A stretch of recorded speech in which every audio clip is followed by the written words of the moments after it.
March 2026માં renewable global summit થવાની છે. તેમાં ઇન્ડિયા પણ રિપ્રેઝેન્ટ કરવાનું છે.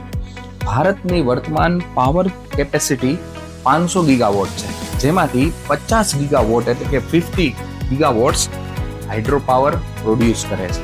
તો આ હાઇડ્રો પાવર શું છે, હાઇડ્રો પાવર પ્લાન્ટ કેવી રીતે કામ કરે છે, તે વિશે સરસ મજાનો એક પ્રોજેક્ટ આપણી શાળાના વિદ્યાર્થીઓ લઈને આવ્યા છે. ચાલો જોઈએ. આ ઊંચાઈએ પાણી ભરેલું છે તે સ્થિતિ ઉર્જા ધરાવે છે. તે અહીંથી ગતિથી થઈ આ ટર્બાઇનને ફેરવે છે.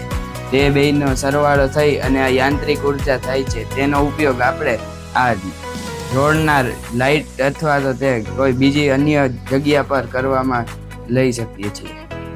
પાણી આ ઊંચાઈએ ભરેલું છે તે સ્થિર ઉર્જા ધરાવે છે. તે અહીંથી ઉતરી તે ગતિ ઉર્જા ધરાવે છે.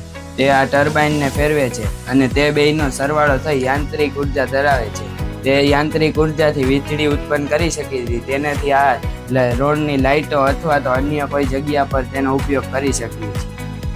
જળ ઉર્જાના ફાયદાઓ: કોઈ દિવસ પ્રદૂષણ થતું નથી, વીજળીનો આપણે ઓછો ખર્ચ કરી શકીએ છીએ અને પર્યાવરણને બચાવવામાં મદદ કરે છે. જેમ આપણે હાથ વડે પંખો ફેરવીએ છીએ એવી જ રીતે આ પાણી ટર્બાઇનને ફેરવી વીજળી બનાવે છે. વહેતી નદી કરે એક વાત, મારી અંદર છે શક્તિ સાક્ષાત. બૂંદ બૂંદ પાણી બને ઉર્જાનો ભંડાર, જળ ઉર્જા આપે સૌને પ્રકાશ આપાર.